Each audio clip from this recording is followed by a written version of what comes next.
Hello and welcome to the final day of RIA's Unlocking Innovation event, which is part of the Rail Innovation Exhibition 2021. For those of you who don't know me, I'm Sam Bement. I am a Technical and Innovation Manager here at the Railway Industry Association, and I'll be your host and compare for this morning's session, which is titled UKRRIN and the Customer Experience. So our Unlocking Innovation events, for those who don't know, they're designed to bring together innovators, funders and customers from across the railway industry to accelerate the uptake of innovation. And they're brought to you in conjunction with our partners Network Rail and the feature of this morning's session, UKRRIN, the UK Rail Research and Innovation Network. These events are and will always be open to everyone to join from anywhere in the world, and they are free on the door. You don't even have to be a RIA member.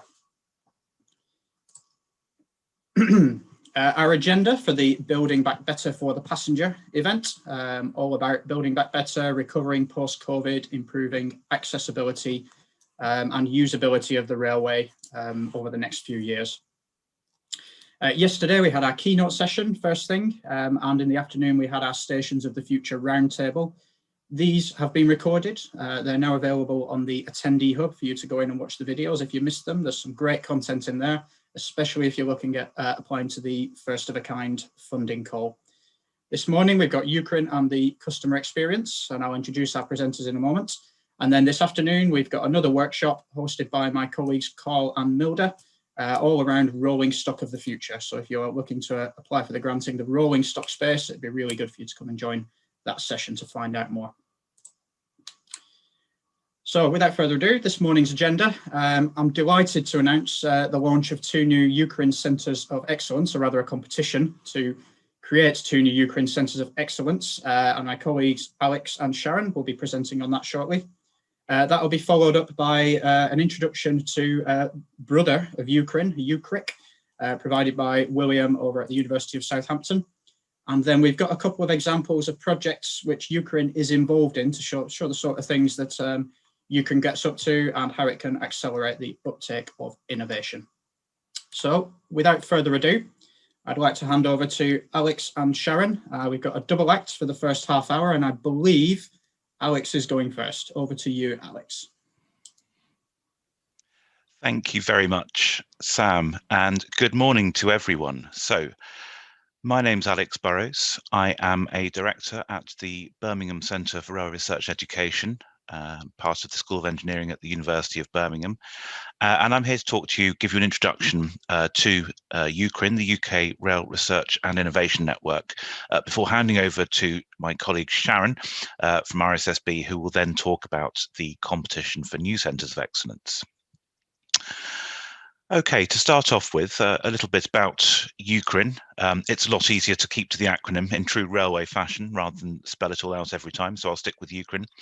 UKRRIN was launched in 2018 after a year and a half of development of the concept, and UKRRIN's been designed to create a powerful collaboration between academia and industry, and I will talk more about what that collaboration has actually achieved over the last 3 years later on.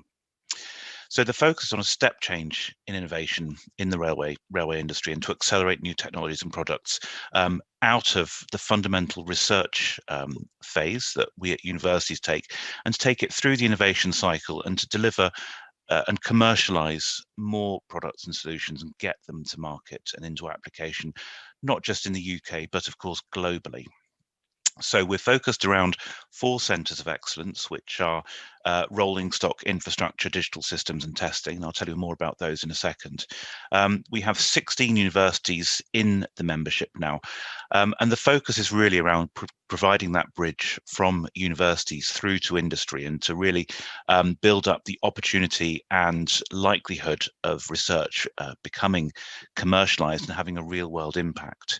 And a big part of that is actually around the outcomes we want to achieve with that innovation. Why do we do that? And this innovation can help in terms of increasing productivity, driving up efficiency and reliability in the railways. And in addition to that, we wanted to build more relationships and stronger relationships, not just between academia and industry per se, but also specifically around SMEs and building out into the wider supply chain and wider transport sector. So as I mentioned, the UKRRIN network is made up of 4 centres of excellence. We have digital systems hosted at the University of Birmingham, which is a fantastic new facility that's been built thanks to UKRRIN and opened. Well, we've got the keys to it. We haven't formally opened it and launched it as such. We're waiting for COVID to disappear and the chance for us all to get back into our new building and to show it off to all of you out there in industry and to all our potential partners.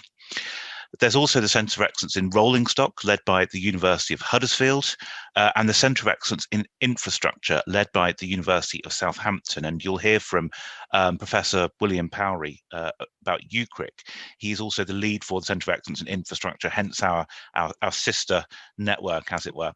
There's also the Centre of Excellence in Testing, and of course that's a fundamental part. Where those first three centres have a very strong academic focus, it was also important to bring in the testing, trialing and validation elements as well, so that research that goes through the development process actually has the chance for testing, trialing and validation, which is a key part of what we want to achieve as well. So that 4th Centre of Excellence is also part of the network, and we very much look forward to expanding the network to bring in new centres of excellence in the coming months, which Sharon will tell you more about. So it's very much around, UKRRIN is very much around a strong collaboration and having deep foundations, deep partnerships across academia and industry. And here you can see the industrial partners that are signed up and invested in UKRRIN. And in addition to that, you also have the client bodies and partners across testing and ultimately our customer bodies like HS2, like Network Rail, like Transport for London, who place high value on the R&D activity and engaging with academia with a view to pulling that R&D through into providing real solutions with impact for their operations in the future. And talking of impact, so what is success? Obviously, success is impact for us as universities, but it's also around collaborative projects. Fundamentally, it's around drawing through more ideas, more research, more knowledge, and converting it into real practical projects that have a market impact as well. And so we're building the research portfolio across UKRRIN and bringing in more and more partners in order to drive up the volume and breadth of work that we're doing. So, for example, we've recently, as UKRRIN, agreed framework agreements with both Network Rail and HS2 to provide R&D support and engagement and to provide a route through for academia to work with industrial partners to undertake R&D for Network Rail, HS2, and with more to come. And a few examples are listed here of the kind of projects that we're undertaking. Obviously, I can talk more about the Birmingham projects like the West Midlands Railway Digital Twin, for example, a project we're undertaking with Network Rail and the West Midlands Combined Authority and West Midlands Railways in order to better understand and plan for timetable changes, new fleet introductions, and ideally create a slicker and de-risked approach to managing the railway going forward. And that de-risking is a key part here in terms of, from our Birmingham perspective, how we can use digital systems to provide a more reliable railway, not just on a day-to-day basis, but also when changes happen, how we can de-risk the deployment of those changes. Obviously, we've got a picture of Hydroflex. I think you probably all know, if you've known me, met me, or heard of me previously. I talk a bit about Hydroflex. I did on Wednesday for this exhibition as well, but that's a great example of a project that's been a partnership between industry and academia that's demonstrated the real impact that UKRRIN can have in terms of driving forward research and development activity much more quickly, at lower risk, and with much greater impact as a result. And then these other projects as well, so points monitoring algorithms, cyclic top measurement, inertia monitoring unit, effects of grinding, field monitoring, carbon fibre, bogey testing, and many, many, many more. My colleagues at Huddersfield, Southampton, and all the other universities could go on for a long time and in great detail about the breadth of projects we're undertaking at UKRRIN. And the way they do that is through engagement and outreach as well. And so it's some examples here of what we've been doing to explain UKRRIN, to engage with industry, has around lecture series, around RIA's successful annual innovation conferences, around Rail Live, around various industry events that allow us to tell more about UKRRIN and to try and hopefully engage more of industry to come and find out more about what we're doing and how we can support you as industry to develop your products, your ideas, your solutions, and hopefully provide you with a greater prospect of achieving impact with what you want to do. I should shout out at this point, I think you can see on there the World Congress on Railway Research from 2019 in Tokyo. We will be shortly launching that in great detail, the next one, which will be taking place in Birmingham next year. And I might mention that again at the end, but just to have that point focused in your minds, please. We are world leaders in railway research and development here in the UK. And it's really important that we convey that message to all of you in industry, that you have this valuable resource here. We also, I just want to finish on one point here on this slide, is supporting the delivery of the rail technical strategy, which is a key part of UKRRIN's role, which is to help connect together the various aspects, various areas undertaking research and development in railways in the UK. Obviously, RSSB have led and coordinated the rail technical strategy in partnership with Network Rail, with RIA, with many other organisations, including UKRRIN. And we want to play a valuable, constructive, productive role in the road mapping out where R&D is going for the railway, and to make sure that UK can be at the forefront of that. And so a big part of the fund, pretty pictures obviously are hugely important here, and we've got plenty of those. So we've got new facilities across UKRRIN, and many thanks to that investment that our industrial partners committed to in 2018. We managed to leverage £29 million out of the government through through Research England to invest in these new facilities that provide industry with the tools, the capabilities to really undertake cracking, cutting-edge research and development activity. And you can see there on the left at the University of Southampton, the National Infrastructure Laboratory was recently launched, and I won't say any more about that because I'm sure William will talk about that shortly. Likewise, the Institute of Railway Research at the University of Huddersfield have been able to invest in several new rigs, which provide some fantastic facilities for our colleagues in the rolling stock side of things. And at Birmingham, of course, we've got our wonderful new building, which you can see there on the right, which includes a significant amount of space for project laboratories, simulators, simulation and modelling facilities, cybersecurity testing, and much more besides, as well as collaborative working space. And what's coming next for UKRRIN? So we've got some exciting things coming in this year and next. And so first of all, we've got an innovation hub, which is showcasing UKRRIN's successes, and that's hosted by Unipart Rail in Doncaster, and will hopefully open, subject to the landscape at the moment. That will hopefully be opening this summer, and will provide a collaborative workspace for UKRRIN partners, members and supporters to get involved with us and to work together in collaboration to develop technologies, to develop products, and hopefully accelerate their route to market. As I mentioned before, we're hosting the World Congress on Railway Research 2022 in Birmingham, and the call for papers has now gone live. So please do check that out. And if you want to take part in any way as an exhibitor, supporter, sponsor, showcase, papers, technical visits, what have you, please do let either me or Sharon know, or get in touch with us in the future. And finally, around expanding the network as well. So we obviously want to bring in more industry members, undertake more collaborative work across academia and industry to build on the successes we've already achieved. But we also want to broaden the horizons of the network as well, and to undertake a greater breadth of activity to support the demand from industry for covering broader areas of research of relevance that are needed for the UK railway.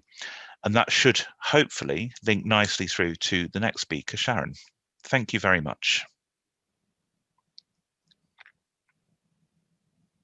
Good morning, everybody, and thank you very much, Alex, for providing that excellent overview of the UKRRIN network and highlighting some of the excellent pieces of work that have already been delivered for industry. So my name is Sharon Odetunde. I'm Head of Academic Partnerships in the Research and Development team at RSSB, and I've been involved in network coordination for the UKRRIN network since it was originally conceived, and actually almost before that, working on the original bid to Research England to get the funding. So, as Alex mentioned, we've pointed out a lot of successes that UKRRIN has already had, and we're keen to build on those successes by continuing to address key industry challenges.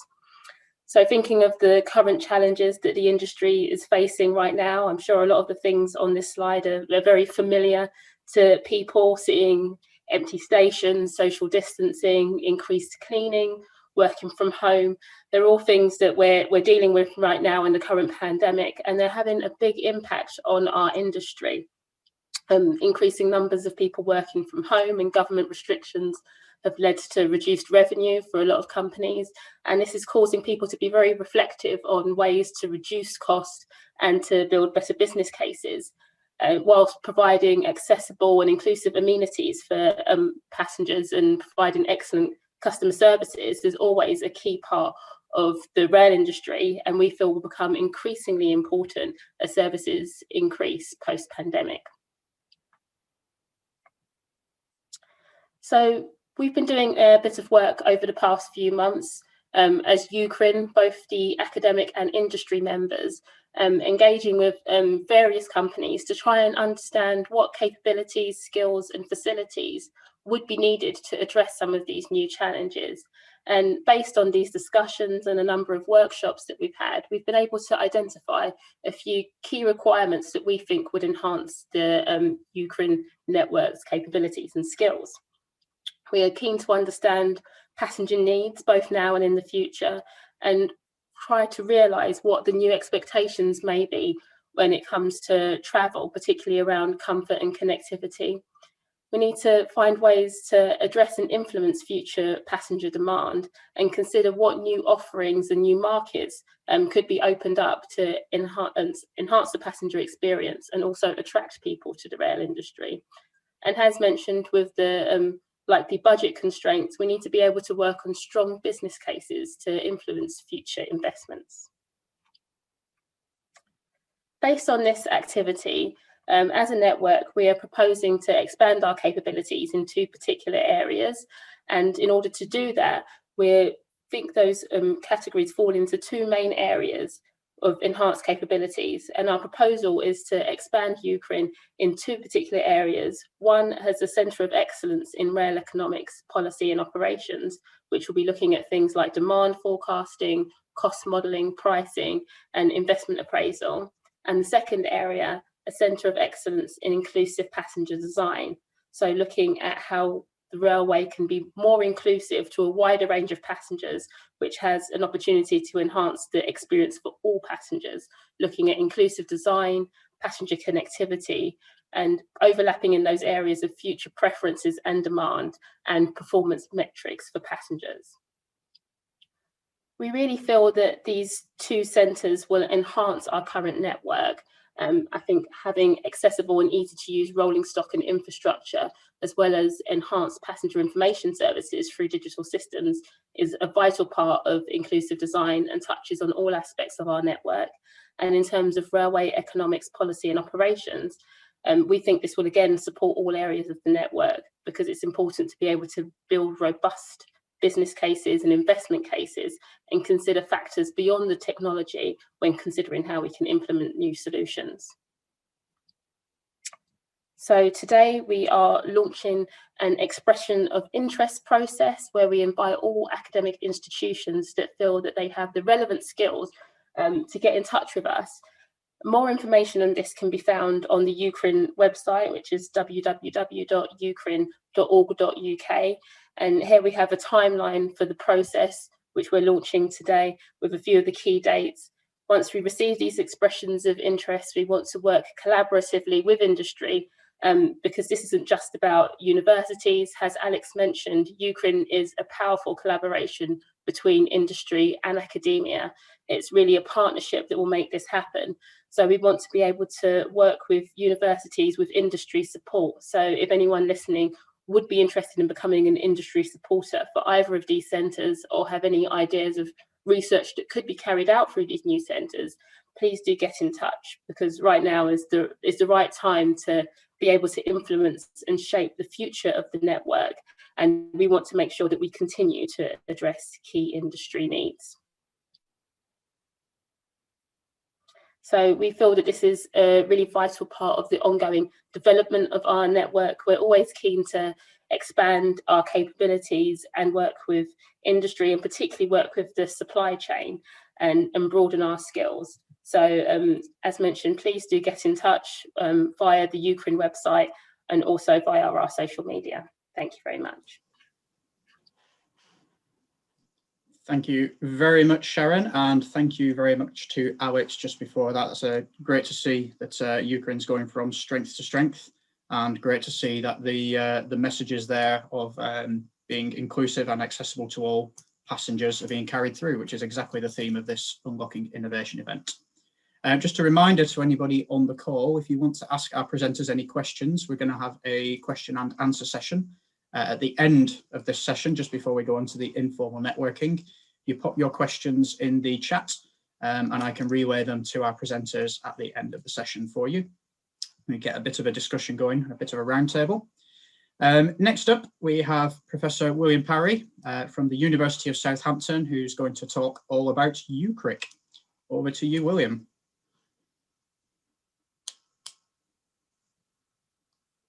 You there, William? You're on mute still. Am I unmuted now? Okay, can you hear me all right? Yes, very well, thank you. Okay, right. So I'm actually going to be talking about UKCRIC, as Alex has mentioned, and UKCRIC is in some sense a sister organisation to UKRRIN. So if we could move on to the next slide, or do I have that? Do I have control?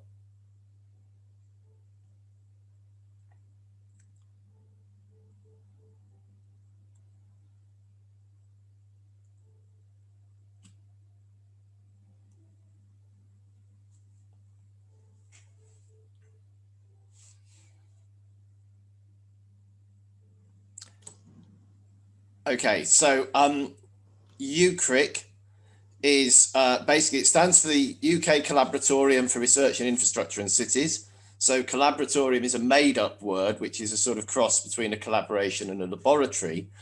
And essentially, we are a portfolio of research and innovation facilities and programs.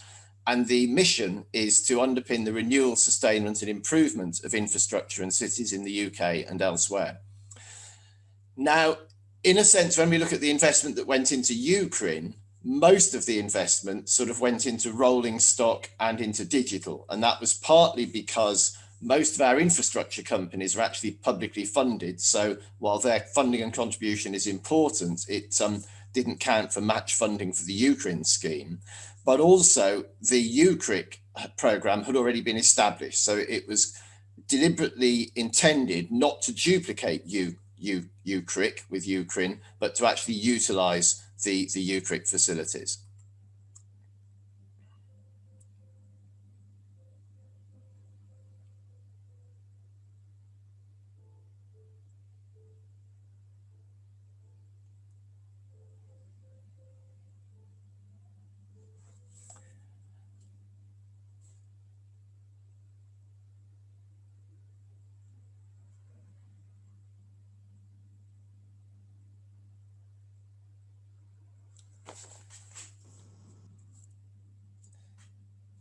So Natasha, I don't know whether you can still hear me, but every time I try to move on a slide, everything freezes. So it's a bit clunky, but perhaps I could just say next slide and then you could move on to the next slide. Is that all right? Yes, of course, that's fine. Okay, right. So let's move on to the next slide. Okay, so this just shows the geographical distribution of UKCRIC. Basically, those are the university partners, so I won't read them all out. And the blue map of the UK is probably a little bit small to read, but the essential idea is that most of the partners major in something. So it might be water, it might be linear infrastructure, it might be sensing. And we have got one partner in all of the UK regions except for Wales and Northern Ireland. And the intention is that we will expand into those as soon as we can. Next slide.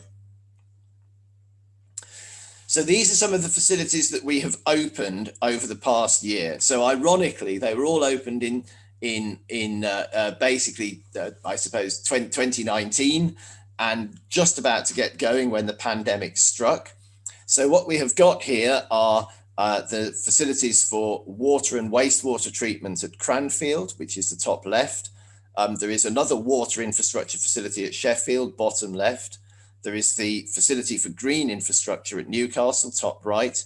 The Centre for Infrastructure Sensing and Smart Infrastructure in Cambridge, bottom right. And then in the middle is the new National Infrastructure Laboratory that we have at Southampton. And we'll be seeing some more about that in a video later. So next slide, please. So we can now play the video. So I should say that the video is basically intended for prospective students. So it's a little bit student centered, but nonetheless, it's a good overview of the facilities that we've got. So we play the video.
Gives a bit of an indication of some of the facilities that we have available, and all of those obviously can be applied to rail related research, and we saw in the video some of the current projects are very much being applied to rail research. So the laboratories are just one strand of the whole UKRRIC initiative. The second strand is what we call the Urban Observatories. So this is about a whole load of sensors in many of our cities, so particularly Newcastle, Birmingham, Sheffield, Bristol, and Milton Keynes. And these look at how citizens actually use and interact with infrastructure. So they can look at all sorts of things such as air quality, public health, transport, We can look at smart buildings. And one of the things they've been used for over the past year is to look at how people's travel habits and so on have changed as a result of the COVID pandemic.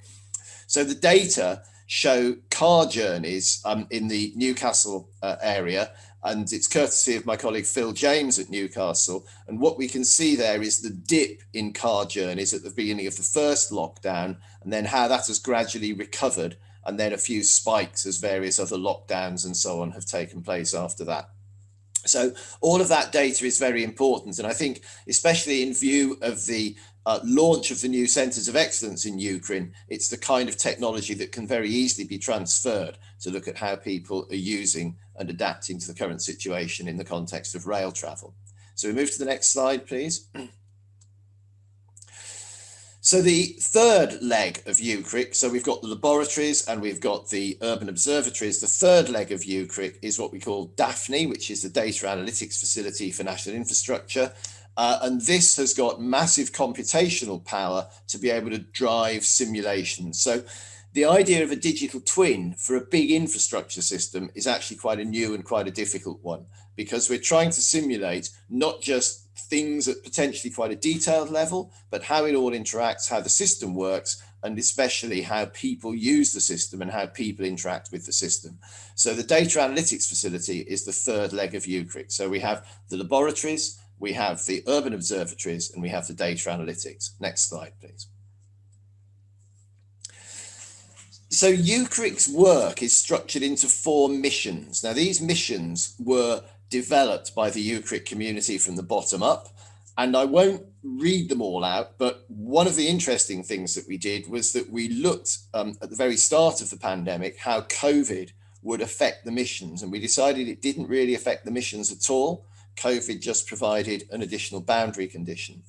So the first one is about transformational infrastructure and urban systems for a changing world. So the most obvious example of that is resilience in the face of climate change, but also it includes how the infrastructure needs to adapt or can even facilitate changes, for example, in working patterns that we have seen during the pandemic. There is a view that many of the changes of the pandemic, especially in working patterns, how we shop and how we learn, are simply an acceleration of trends that were probably happening anyway. It can be very difficult to transform the infrastructure. So another example would be moving, say, to electric vehicles or something like that. You can't have the electric vehicles until you've got the charging system so that people can charge the vehicles up. But you also need to work out how you pay for the network, because at the moment the network is paid for primarily through fuel tax, fuel duty. The second mission is what we might call sustainability. So that's very relevant to net zero carbon, which is still a major priority. So we call that infrastructure and urban systems for one planet living. Next slide, please. The third one recognizes that a lot of our infrastructure can be unaffordable to build or to own or to operate. And some of that is not particularly just because of the technical aspects. Very often the cost of providing the infrastructure is only a small fraction of the total bill, even up front, and that's before we start looking at the cost of operating it. So we have a mission which is on trying to improve ownership, governance and business models for infrastructure. And finally, the fourth of the missions is about infrastructure and urban systems as drivers of equity, inclusion and social justice. And this is what we might call the levelling up mission. And I've got to say that it was developed before levelling up became a government priority. Next slide, please. So we've done a number of things collaboratively. Training of the next generation is really important. So we have developed doctoral training centres. So there's 2 there in water. We've also got one which is in sustainable infrastructure and urban systems, and that's the same title and the same doctoral training centre run at a variety of universities. And then we have recently, led by Loughborough, Birmingham and Cranfield, set up a centre for postdoctoral development in infrastructure, cities and energy. Next slide, please. We've also set up a number of research projects involving laboratories. So Plexus and Corona are very much about bringing the community together to carry out interactive projects relating to the laboratories and to the urban observatories. Achilles, which is looking at the assessment and predicting the future for infrastructure earthworks with a particular emphasis on railways. There's an important thing on sustainable urban drainage and urban green design, sensing, especially of buried infrastructure, transforming construction, and then towards self-repairing cities. So those are some of the things that we have done. And then the last bullet point on there is the CP6 research framework contracts with Network Rail. Those have come through UKRRIN, of course, but actually Southampton, Birmingham, Newcastle, Loughborough, Heriot Watt are all UKCRIC universities. And then in addition to that, there is Huddersfield, which is the UKRRIN university leading on the rolling stock. So again, those framework agreements with Network Rail are a key part of both UKCRIC and UKRRIN. Next slide. So some example case studies. We have looked through the Mistral project led by Jim Hall at Oxford. We've done a lot of work on the Oxford-Cambridge ARC. So we've looked at analysis of transport habits, how that will work and all the rest of it. Cranfield University leads the ARC Universities group, and we've done a number of scoping projects with East West Rail Limited. A more local one is Forley Waterside development, and then in Scotland we have the Edinburgh and South East Scotland City Regional Deal, which brings in Edinburgh and Heriot Watt universities, and then we are hoping to sign a framework agreement with HS2 mirroring the one which UKRRIN have signed with HS2 for research by UKRRIN and UKCRIC universities. Next slide, please. So our vision is that we want to be recognised both nationally and internationally as the UK Centre for Infrastructure and Cities Research. We want to be the go-to place for policymakers and government, and we've started to develop that. Linkage with local authorities is important. Strong collaboration with industry is important, especially SMEs. We would like every major infrastructure and cities project to be an informed learning experience. So HS2 is a huge opportunity for that. And we would also like every major infrastructure and cities project to engage with all of the disciplines and other stakeholders, embrace systems thinking so that we can use it to fulfill those agenda, especially the net zero carbon and the levelling up agenda, which fit into the missions that we saw earlier. Next slide, please. So some examples of how we've been collaborating with industry to promote technological and technical advance. And again, all of these kind of would equally be applicable to UKRRIN. We did a lot of work on the analysis of overhead line equipment foundation design methods and then field testing for Network Rail. And that was in the wake of the Great Western Electrification Project to try to reduce the costs of electrification again. And that contributed very strongly to the restart of the electrification programme. There's the East-West Rail innovation brainstorming sessions that we had and some scoping studies, and I've already mentioned the connection with East-West Rail. We've had an HS2 innovation brainstorming, and we're looking now at a workshop on low carbon concrete, which could be a huge win for a major project like HS2.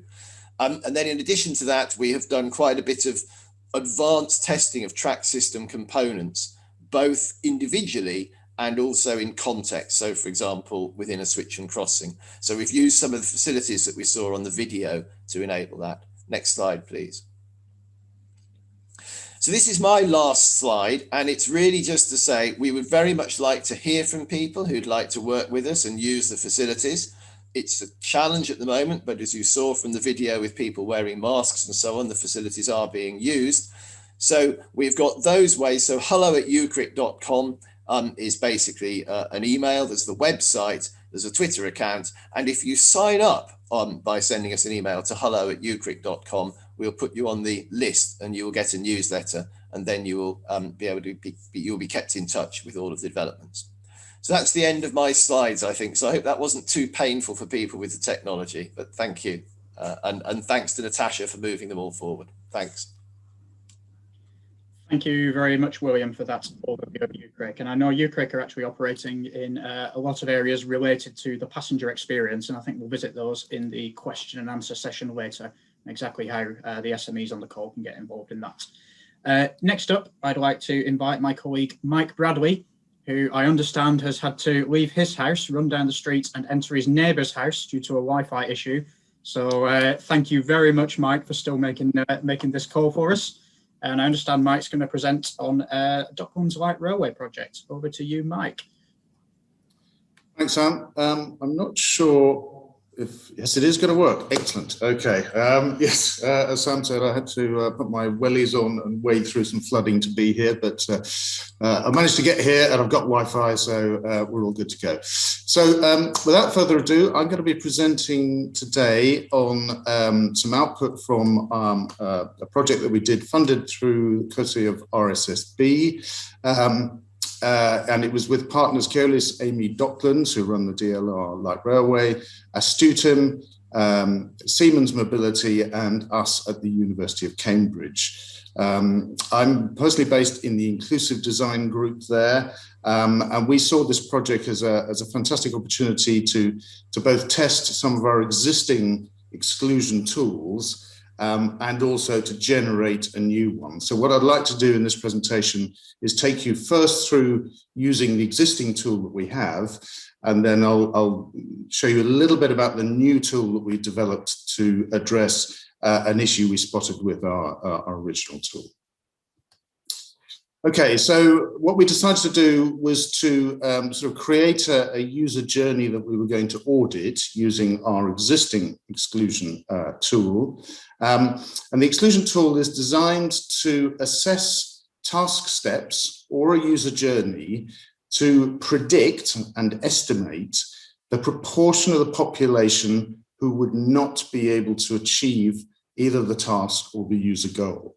So it's a predictive quantitative tool. It's an estimate, but what it's able to do is to give us a little bit of an insight into the issues that people might face who might be excluded, but also give some sort of proxy quantification for how difficult a user journey might be. And in this particular scenario, so we picked a particular scenario, we said, okay, well, we'll investigate, say, a retired German couple who would like to visit an exhibition at the ExCeL Centre, and they're going to fly into London City Airport, and they're going to use the DLR to get to ExCeL, and they essentially need to change at Canning Town to be able to do that. So I'll tell you a little bit about how this exclusion calculation method works. Essentially what we do is we have to assess the task demand, the task difficulty, against each of the human capabilities in turn. So we look at, for each task step, you know, what's the vision demand here? What's the hearing demand? What's the thinking demand? What's the reach, strength, and dexterity demand? And what's the mobility demand?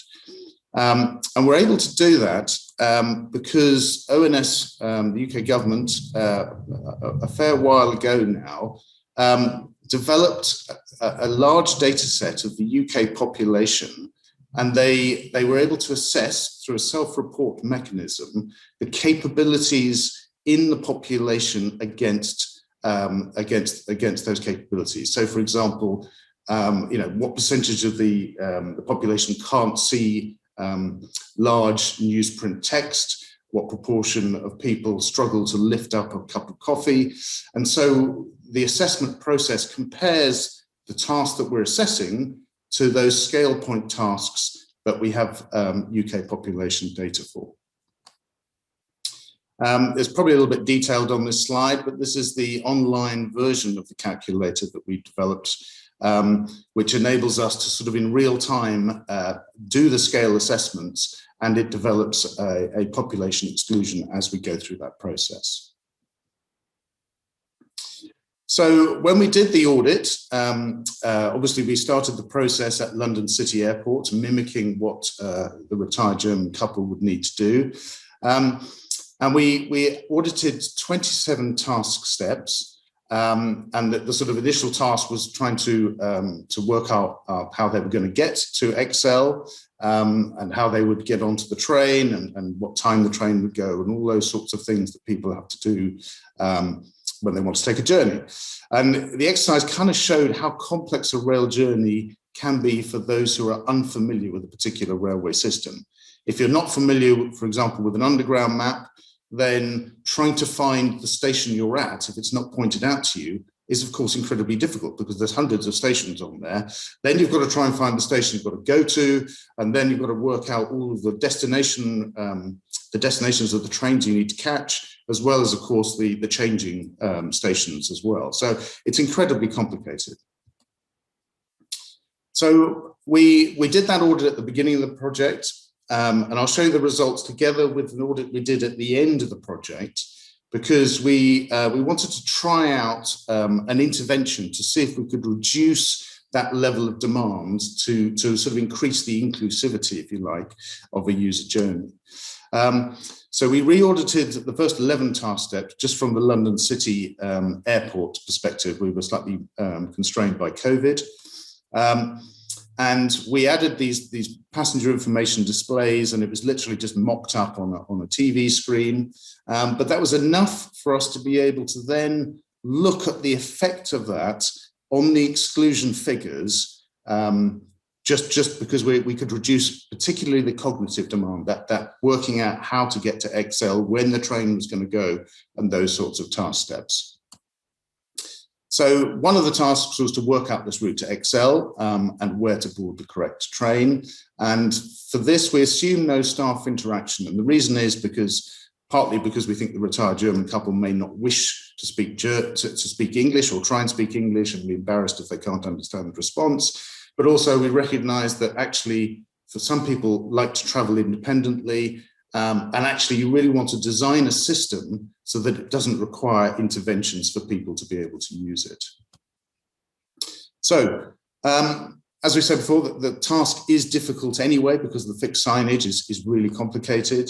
And what we decided to do is just to mock up that a passenger information display could potentially have explicitly for those frequent journeys that people might take, particularly for unfamiliar users. So for example, for XL and to travel central London, and just bring it out. So that the display shows how you're going to get there, when the next train goes. And so all the complication of trying to find XL and all of the things on the route maps is gone. And also it gives you the clues about how the best way to do the journey. This demonstrates another one of the screens that we mocked up to go at the platform level. It also shows in the bottom left corner this journey specific information that we think might be useful to those unfamiliar passengers, but also some of the more traditional information that you might expect to see on a passenger information screen on the platform. So if we look at the results of that process, we can see in the top block, the sort of top half of that sort of matrix is the pre-intervention audit, and the bottom part is the post-intervention audit. Now, what we can see there are lots of red blocks which indicate what we call off-scale exclusion. So in that original data set, there were some data points that took us up to a certain point. But where we assess a task that is more difficult than those scale points, we don't know what the exclusion is going to be. So we have to just say it's off scale, and we just color code it in red to show that that's going to be a difficult task. And we've managed to get some of those off scale tasks now not to be off scale. And so we think that's going to have reduced the exclusion that people might experience in that user journey. And also, I think, demonstrates that even limited targeted interventions, we think, can reduce both the demands, so that the difficulty of taking a journey, but also obviously increasing the inclusion as well, to make it more inclusive for people who might otherwise struggle or give up. So that was the original exclusion method that we've developed previously. In this project, as I said, we wanted to develop a new method as well. And the issue that we wanted to address was the fact that we know that there are lots of people who are fully capable. They have good vision, good cognition, good reach dexterity, strength, they've got good mobility, but they struggle with some tasks. And those tasks are the ones where you need to interact with complicated technology. Now, this is a very complicated area. We've been doing research looking at this sort of what we call digital interface exclusion for quite a long time. And for those of you who are struggling to understand it, imagine the situation of an elderly relative who wants to book, say, a Ryanair flight or even a train journey in the future, how they would find that experience, and indeed whether they've asked you to book it on their behalf because they recognize you have greater digital interface capability. So we wanted to understand that these spread of factors that affect this digital interface exclusion, and these are things like technology access and use, the computer and mobile activities that they currently do, their attitudes towards technology, and ultimately their technology competence. So what we did in the survey is we tested people on 8 performance tasks, really simple things, and I'll show you in a moment one of those performance tasks, and also things like technology symbols. And we also got them to self-report on sensory and motor cognitive capabilities and demographics. It was a relatively small survey, but we tried to pin it to quota sample it against known UK population important characteristics. So we feel that we can make population related predictions based off this relatively small sample. And luckily we managed to carry out the survey in June and July 2019, pre-COVID, so we didn't have lots of issues with interacting with participants. So here's one example of one of these simple performance tests that we asked participants to do. So we said to them, you know, if we present you with this, and it would be on a cardboard device, basically showing the image of this interface, and we said to them, what would you do if you wanted to see a menu with more options? So really simple task for most of us who are technically competent. We would recognize that possibly that the 3-line arrows, 3-line bars next to saying search here on the left is a menu kind of icon, and we'd probably tap that to see if it gave us some more options. Now, indeed, most of the population did that, or 61% of the population got that correct. Around 10% picked one of the 3 icons at the bottom, which, you know, you could argue gives you some more options. So that's not kind of incorrect. It's not what we imagined, but it wouldn't be totally wrong. And then about 7% of people did something completely different. And most sort of worryingly, really, over 20% of the population didn't even attempt it. They said, I don't know this, I don't know what I'm doing. So that was quite striking. We then looked at the data from all of the 8 performance tests and looked at it against age. And kind of as we'd hypothesized, of course, performance did decline dramatically with age. But 27% of the over 65 didn't get any of the tests correct. So none of those 8 tests they got correct. And 45% of the over 75s didn't get any test correct as well. So we think this is really quite significant for developing new digital technology. How can we design it to be more inclusive and less exclusive to these people who are less digitally capable? So what we did to try and sort of help in that design process is to develop some personas. Now, personas are quite often used in the design world. Typically, you don't have as many as 12. But what we wanted to do with this, and we think this is kind of a new method, if you like, because they're quantitative personas. Each one of these personas represents a cluster of data along these sorts of issues with technology competence, use of technology, and attitudes to technology. So now we can look at a persona and we know that they represent a proportion of the population. So that's much more useful than trying to design specifically for one particular type of person if we don't know how representative they are of that population. So in this instance now, we have a kind of crude tool that sort of says, well, we've got 12 personas that represent 12 clusters that cover the entire population. Now we're kind of, in a quantitative way, in control of what we're doing. So just to show you a little bit of one of the personas, this is Ida. She sort of sits somewhere towards the bottom in terms of digital capability. But for some people, this is a more engaging way to sort of understand the issues that someone like Ida might have. So So what we also do on the project is test this process out, trying to turn it from just a survey and some personas into a way of us predicting in a quantitative way, making an estimate of interface exclusion. And we tested it on this VBB Bus and Bahn app, which is available in Germany, for various reasons I won't bore you with. And we went through a process. We developed a process to look at the technology requirements that somebody would need to use it. So, for example, having a smartphone, having internet access, those sorts of things. And then looked at the individual user journey to achieve certain goals, for example, to plan a journey ahead of time. And these are some of the high hurdle tasks. These are some of the difficult tasks that we came across. There's complexity here. There's some non-intuitive task steps that you need to do. So if somebody's, for example, not familiar with digital technology, they don't necessarily know that they have to tap a particular field to bring up a keyboard. And we know this from research that we've done in the past and from the survey that we did.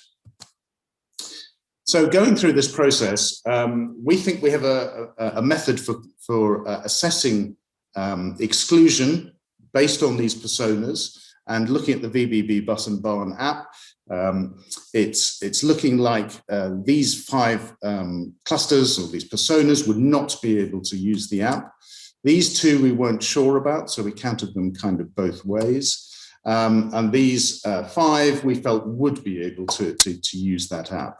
So we could estimate that the exclusion would be somewhere between 34 and 47% of the population. So just coming to my last slide now. So we think that the exclusion estimate and calculation methods, both the digital and the non-digital one, offer a way of identifying and quantifying the magnitude of issues facing passengers. And that this project has provided some evidence that the digital interface exclusion is a big issue in the UK population. And that these quantified personas offer a simple way for designers and engineers to be able to both empathize and understand the prevalence of digital interface exclusion. And with digital systems becoming increasingly popular for planning and optimizing travel by public transport, we think it could be used in the design process to help people design better digital solutions. I don't know if it's questions now or later, but if we don't have time for questions, my email is there, and we'd be very happy to look at collaborating with people who are interested in this method. Thank you. Thank you very much, Mike. We do have time for questions, but they'll be held at the end of the session. So please do stick around and we'll do a roundtable type question session. Just a reminder to our audience, if you do want to ask Mike or any of our other presenters this morning a question, just pop it in the chat and I will feed that through at the end. Thanks for that presentation, by the way, Mike. Very interesting stuff and exactly on theme for this event, which is building back better on making the railway more accessible to all. Next up, I'd like to welcome Sharon Odutunde back to the screen with her colleague Chiara, and they're going to be talking about RSSB's Bringing Passengers Back project, which is looking at near-term wins to increase ridership numbers. Over to you, Sharon. Thank you, Sam. I guess I don't need to introduce myself again. Hello again, everybody.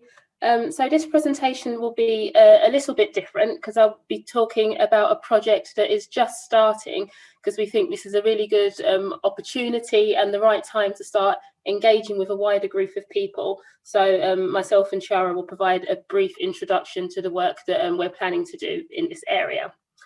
So RSSB have recently kicked off a project looking at the opportunities to inform ways to bring passengers back to the railway post-pandemic. As we all know, COVID-19 has made organisations and individuals all around the world reconsider working arrangements and for companies, their business offerings. And we feel that this will have a permanent impact on the needs, patterns and expectations surrounding rail travel. Based on this, we think there is an opportunity post-pandemic for the industry to adjust to these needs and modify what it is that we are actually offering to passengers. Carrying out this research now to understand passengers of the future will provide an opportunity to attract passengers back to rail. And I think it goes beyond that. It could even potentially expand the offering to infrequent or non-rail users and have potentially increased ridership. So based on this, we've started to investigate potential opportunities to make changes to assets and to the overall passenger experience, and try to find a way to assess which of these changes will be most influential when it comes to passengers making the decision of what mode of transport to take. Given this potential window of opportunity, we are focusing this work on changes that are suitable for existing assets, so thinking of the rolling stock and also stations, and things that could be implemented relatively quickly without high operational costs. So this is a very big challenge area, and we're planning to address this through a series of activities to break it down and make it a bit more manageable. The first activity consists of doing some background research, which we've started, looking at reviews of passenger surveys that are currently being done in this area and looking at ways to identify some of the potential solutions. This work will then be used to help inform a series of passenger surveys to understand attitudes and preferences to potential changes, which is all under the activity 1 area, which we'll be talking about in a bit more detail later. Following this, the second activity will look at some of the most promising solutions and try to progress them to the demonstrator and trial stage. And activity 3 there is detailed as horizon scanning activities to understand the future of remote working. I guess calling it activity 3 is a bit deceptive. It's actually an ongoing activity that informs and underpins the work that is done through activity 1 and activity 2, and is an essential part of what we do within the RSSB R&D team in terms of how we try to understand the future landscape for research. So now I'm going to hand over to Chiara Calistri from the University of Leeds, who is the lead researcher on this project, and she's going to go into a bit more detail around activity 1. Thank you.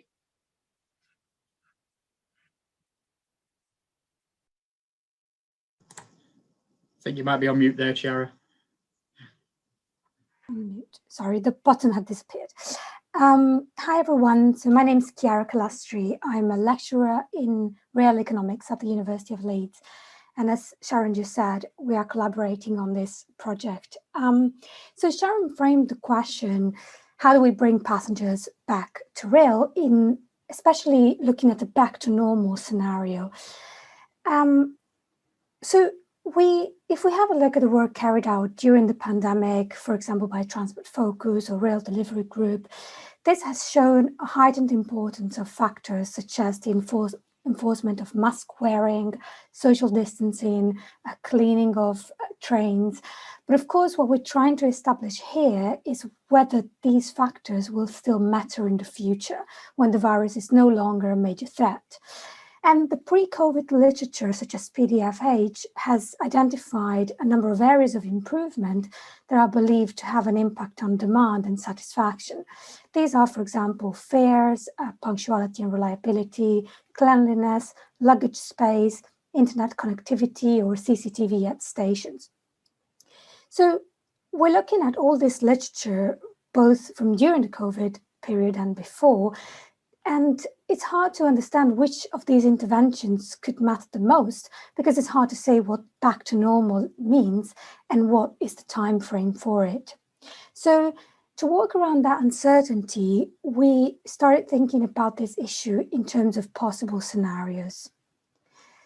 The scenarios that I'm presenting on this slide, they are, let's say, the travel equivalent of 3 vaccine-related scenarios that have been proposed in the scientific literature.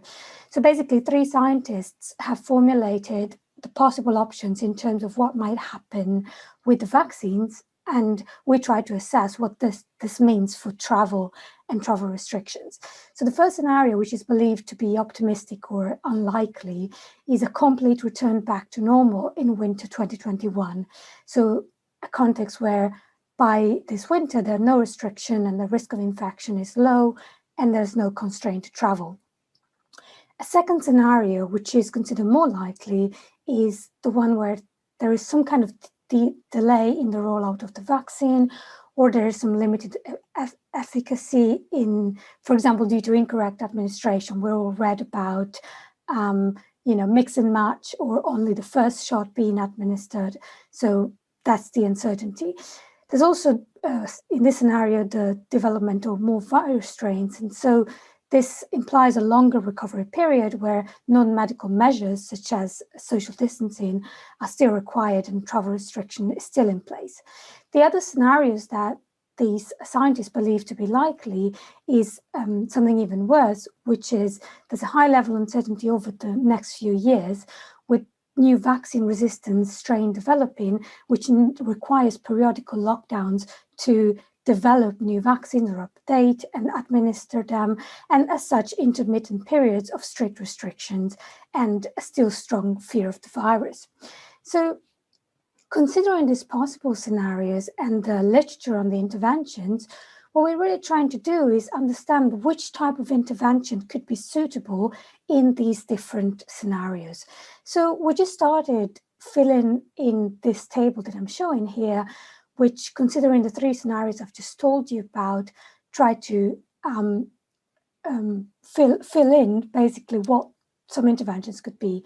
So maybe for commuters in a scenario where we go back to normal, flexible fares could be interesting because maybe they won't go back to working entirely from the office. But then in the case of more challenging scenarios like 2 or 3, then crowding will be an issue, and so measures to limit occupancy will need to be implemented. So trying to populate this table is really what we would like to, basically we would welcome your views in given your experience with the sector, as we're trying to identify these different factors to paint a more comprehensive picture of how the future might look like and what we might need to do. So when I say we'd like your views, I really mean it. And we built 2 online Padlets, which are these platforms that you can have a look at by using the links that I put on this slide, which should also appear momentarily in the chat. And basically, we have 2 of these platforms. One is a web page where we welcome your views in terms of intervention needed for the different combinations of scenario and trip purpose. And the other one is to ask you to input any ongoing work that you might be doing to bring passengers back to rail and might be interesting for us to hear about. So if you follow those links, that should appear soon in the chat, and then you'll be asked for a password, which is RSSB, and you can then access this Padlet. And we then plan on organizing a workshop. So if you're interested, please let us know, and we'll be happy to continue the conversation in that context. Thank you very much for your attention, and we hope to hear your views. Thank you very much, Shara, and thank you very much to Sharon before that. That brings us to the close of the formal presentations for this session, and we enter our roundtable Q&A. We've got about 20 minutes left, and after that 20 minutes, we'll break out into an informal Zoom networking room where you may be able to ask our presenters or other colleagues on the call more questions. If you haven't already done so in the chat, sorry. I've got a few questions coming through now, so I'll start with the presenters in turn of presenting. So Alex, first of all, put you on the spot. So someone's commented in the chat that they see you have no civil infrastructure contractor or supply chain companies as highlighted partners in UKRRIN. Is this a deliberate oversight? How can they get involved? Thank you. Well, it's certainly not a deliberate oversight, and I think we can answer this fairly simply, which is that we would absolutely welcome input and membership from civil contractors. And I'd suggest that in the first instance, they would either make contact with us through the UKRRIN Hub email address that was on my slide, which is ukrin@rssb.co.uk. Or, of course, we do have the Centre of Excellence in Infrastructure that Professor William Parry leads at the University of Southampton, which hosts that infrastructure section, and which would be an excellent port of call as well. So absolutely, yes, we would like to see more civil companies within UKRRIN. And yes, there is space. Please do make contact with us and we'll see what we can do. Thanks, Alex. I was interested to read about on one of your slides about the HS2 R&D framework. Are you able to shed any more light on what sort of areas you'll be operating there with HS2? Yes, so the framework agreement is for the universities within UKRIN to provide R&D support across our range of capabilities. So, as you would imagine, ourselves with our digital systems partners, which are Lancaster, Cranfield, Swansea, Imperial, and Hull, will be available to HS2 to provide research support, R&D support, and insights across a broad range of areas that they require. So while I can't go into specific details, because quite simply the agreement's only recently been signed, work will be starting soon on a range of projects with HS2, and I would imagine that HS2 will be very keen to shout about those when they begin. Sure. Perhaps one for Sharon and Alex. Interesting point raised here. Do we export much research and expertise from UKRRIN? Is it very much UK centric, or do we operate overseas and export that knowledge? Shall I start, Sharon? We wanted to be recognised as world leaders, that's all. So yep. So to export. I can give a Birmingham perspective, and then I'll let Sharon talk more broadly around from her perspective on the wider UKRRIN network. So from a Birmingham perspective, the answer is simply yes. Around a third of our revenue comes from international activities. We're very big actually on international education and have been training several hundred engineers at Singapore Metro on our MSc course in Railway Systems Engineering, with future training plan for a number of countries across Middle East, Asia and Pacific. We've recently established a network across Southeast Europe that we're working with colleagues in Belgrade and other places around rail research and development. We also have strong links into South America and Africa as well. So the answer from a Birmingham perspective certainly is absolutely yes. We are a huge exporter of rail R&D, innovation and education. Yes, and definitely from a wider UKRRIN perspective, a number of the universities are involved in exporting their skills and talents internationally. I think there are some good examples from both the infrastructure and rolling stock centre of that happening. And we've always been keen to showcase UKRRIN capabilities. I think Alex did mention our showcase at the World Congress of Rail Research in 2019 and the one that we'll be having here in 2022. And also through schemes like Shift to Rail and Horizon 2020, UKRRIN universities are involved throughout. So definitely. So SMEs wanting to get involved with UKRRIN can anticipate some overseas exposure then, if they did so. That's good to hear. Another one for you, Sharon. So you mentioned the competition for the 2 new UKRRIN Centres of Excellence, and that there would be a kind of soft application process where you will review the applications and see if you can put people together. Is the process the same for industrial partners wanting to be involved as for academic colleagues? The process is different for industrial partners. I think that's more to get in touch with us, because UKRRIN has been set up for industry. On the academic side, we're looking at bringing people together, as you mentioned, and trying to identify the right skills and capability. But when it comes to working with industry, that's what UKRRIN has been set up to do. So we definitely would love to hear from anybody who's keen to support any of the 2 new centres, or indeed any of the existing centres within the network.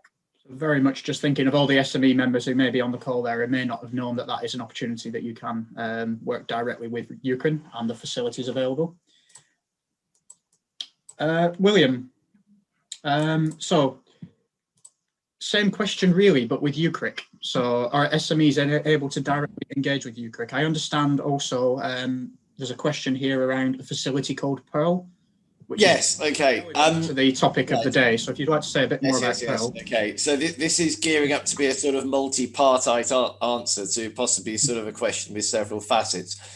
So obviously there is the Centre of Excellence for Infrastructure within UKRRIN, and there is also UKCRIC.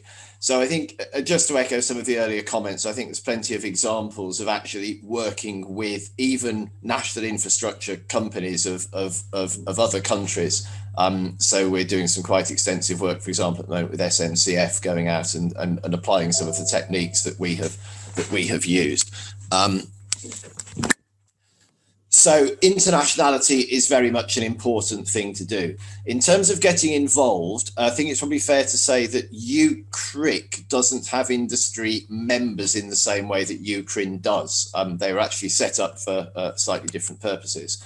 Having said that, we have got stakeholder engagement groups, and industry members are more than welcome and indeed are an essential part of the whole UKCRIC community. And so the way to get involved with that is to sort of sign up to receive the newsletter and that kind of thing. Once you sign up to receive the newsletter, you'll get invitations to UKCRIC events that we organise. So, for example, we're doing one at the moment with CIRIA, the Construction Industry Research and Information Association, which is particularly looking at the effects of the pandemic and probably living with COVID for some considerable time on construction. So that's something which is being organised with CIRIA because they've obviously got the in into that particular market. The particular facility, which is Pearl, is basically, it's based at University of London's East London side. And it is very much looking at how people interact with aspects of infrastructure, but probably quite especially transport infrastructure. So I guess it's almost like the holodeck on Star Trek Voyager, for anybody who's familiar with that, that essentially it's possible to create an environment which is a very close simulacrum of something like getting onto a tube station and going through onto a tube train or something like that, getting onto a bus. And in that sense, I think it's still being built, which is why we don't have the slides and the video of it. But in that sense, I think it very much builds on a whole raft of earlier scientific work, some of which was done by Nick Tyler at UCL using his facility Pamela, but also, you know, a number of universities, including ourselves in Huddersfield, have got 6-axis machines whereby you can look at something like motion sickness.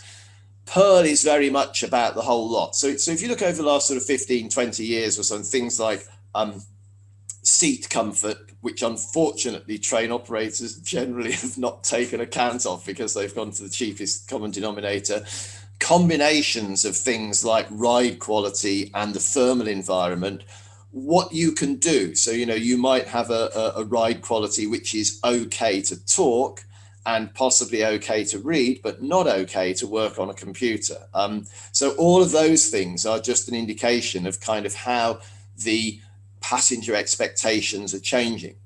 So, you know, as I say, a ride quality which might have been okay before people wanted to work on their PCs on the train is maybe not okay now, because if they start to get motion sick when they do that.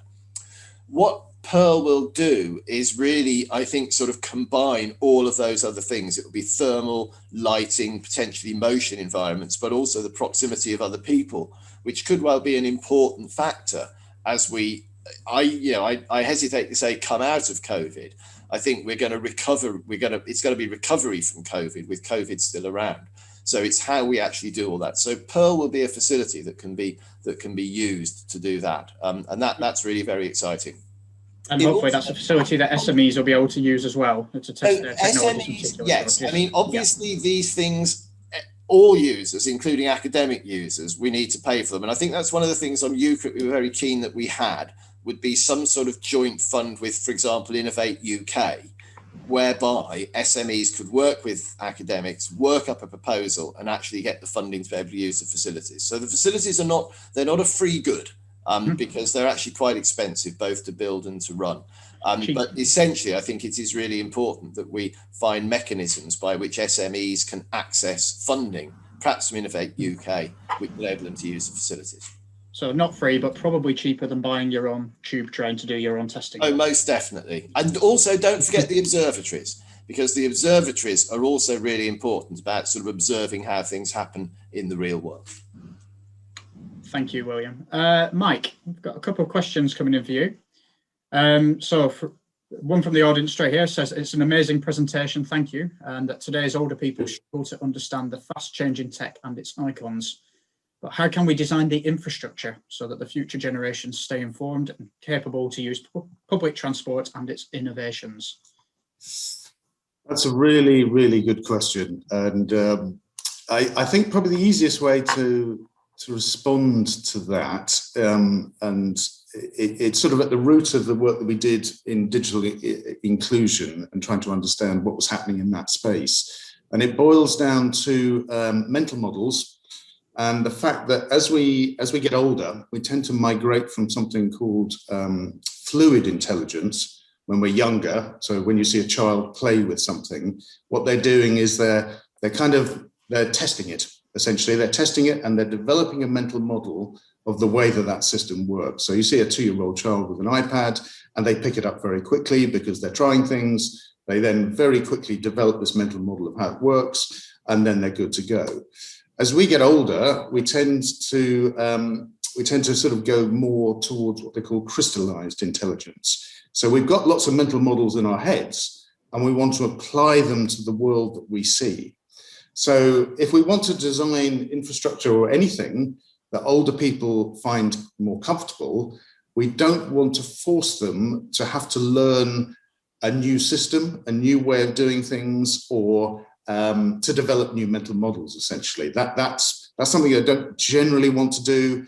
They're not very good at it, and they quite often might shy away from it. So the challenge, therefore, in a technologically paced environment is how do you turn the advantages of that new technology into something that doesn't require somebody to have to learn a new way of doing something. I think it's doable. I think that's just an interesting area that we would have to wrestle with to understand where the opportunities are to do that. I read a comment the other day, I think it was in the paper, that said, it was talking about digital interface exclusion. It said digital technologies such as this are the biggest opportunity to include and the biggest danger of excluding members of society at the same time. Would you like to make a comment around that?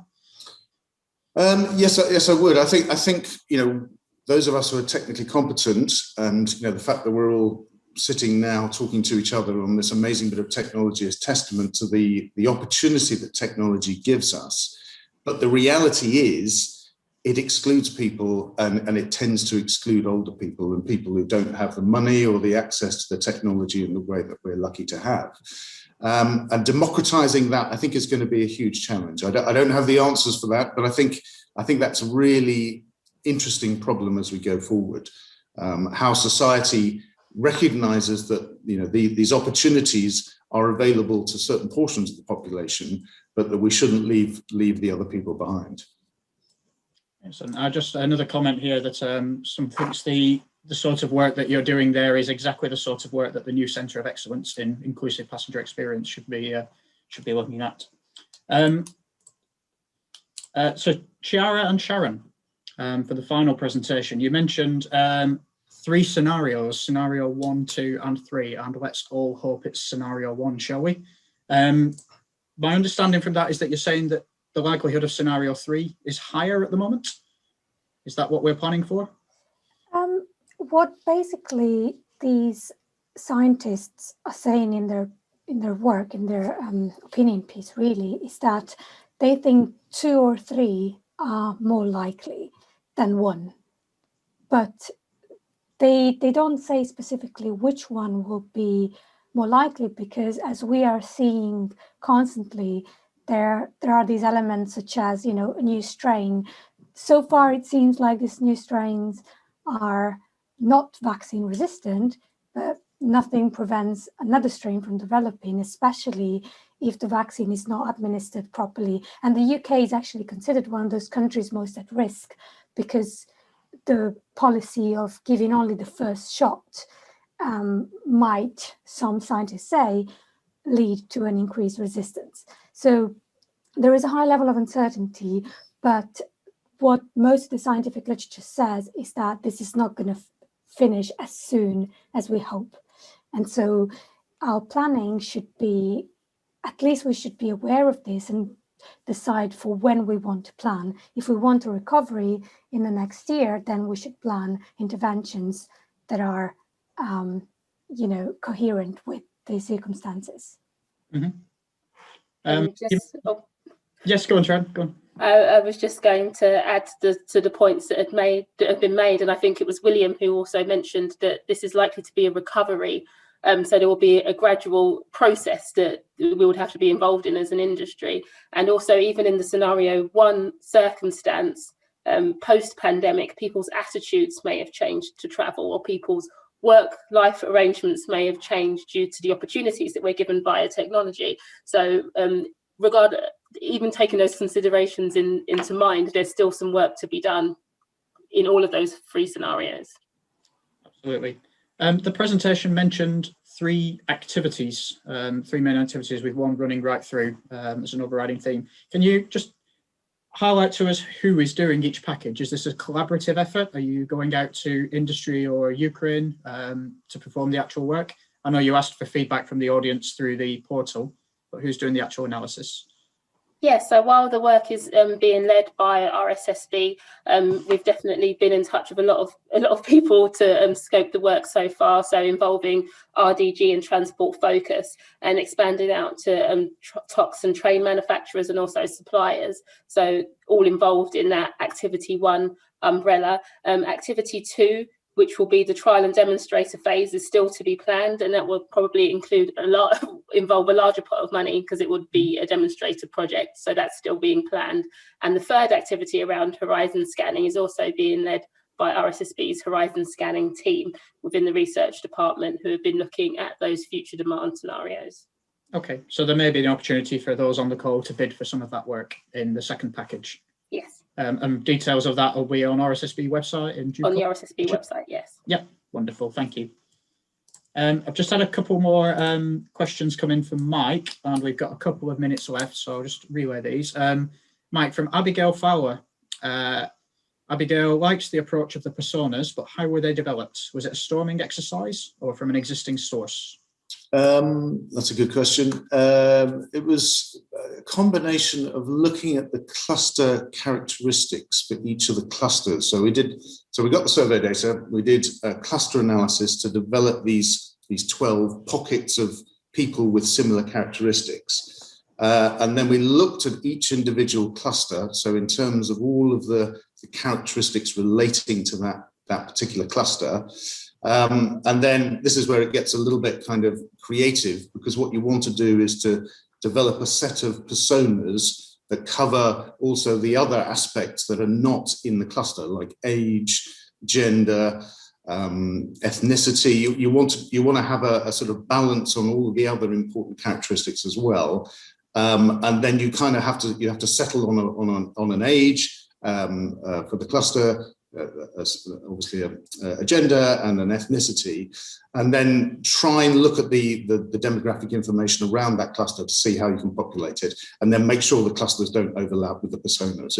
It's not a linear process, but no, we develop them internally through that process.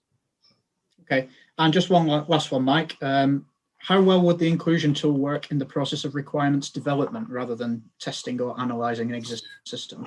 Well, that's a really interesting question, and one that we've been wrestling with, because we have been using this tool in the rail sector in different ways other than the one that I presented today, and we sort of wrestled with that a little bit. I mean, it's a very high level, so it's a very high level assessment tool, very customer orientated, and translating that down into something that engineers can design to. They want 13 millimeters as a specification. They don't want visible from 100 yards with people with poor eyesight.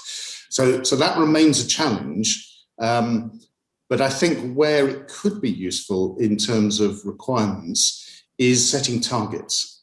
And this is something that, certainly in my experience in the rail industry, it isn't done very much. But actually, if you can set targets so that actually it's not just about meeting a specification, it's about achieving a target that might be difficult to achieve, and you might not achieve it, but the process of trying to achieve it could potentially improve the passenger experience for people. And the inclusion metric kind of gives you that method to be able to set targets that might be useful in requirements. So that's kind of my hope. I came back from the automotive background, and that's what we did in the car industry. And actually, I think it could be very helpful in the rail industry as well. Great stuff. And just one closing question, just come in for my UKRRIN leaders on the call. So Sharon, Alex and William. There's been a large amount of investment made in UKRRIN and the facilities. So how are we going to make sure that the facilities are utilised and demonstrate any value for money test? Alex, you're smirking, so I'm going to have you. Oh no, William, Alex. Okay, well, I mean, it is a classic. So it's interesting that basically, Alex will probably sort of amplify this, especially for UKRRIN. But for UKRRIC, we had the original business case, if you like, was a total investment of, I think, about 138 million from government in the capital build. But there was an equal 138 million commitment from users and the university hosts in actually supporting the facilities and using the facilities for research over the next 10 years. So we started off with a sort of pipeline promise, if you like, of research. Having said that, it is almost a classic batteries not included thing in the case of UKRRIC. So actually, one of the things that we're working with government, with the research councils at the moment, is a framework by which the community at large could access funding. So universities could apply for research funding to use UKRRIC or UKRRIN facilities. Companies could apply to, for example, in Innovate UK, we're trying to push for a pot of money that would be available through Innovate UK, particularly to access SMEs. And also in the case of UKRRIC, local authorities are really important as well. So what we're looking for is to try to make sure that we have got funding sources for local authorities, industry, including SMEs and academia, to be able to propose projects and carry out projects that utilise these facilities that we've built. But that's all sort of going forward into the future, but that's our aspiration. You have about 20 seconds to add to that, Alex, if you did want to say something, and then I need to bring this to a close. Just very quickly then, so absolutely going to amplify what William said, that there's been significant commitment from industry, and obviously we've just opened the doors to the building, but we can't get people in there yet. So I suppose the proof will be once we can open the doors, our partners will come in and make use of this. We're very confident that there is going to be a lot of demand for these. We've got a lot of demand already committed to wanting to use the facilities, and hopefully very soon we'll be able to get the ball rolling on that. Wonderful, thank you. I think that's a great place to finish up. Just one last comment from the chat. Simon from Huddersfield has asked if I could swap my car out for a picture of a train, please. The answer is no. My boss says if I work hard enough, I might be able to achieve one of those, hopefully before the decarbonisation targets, then I can actually drive it for a year. Thank you very much to all of our speakers. It's been a wonderful session this morning, very informative.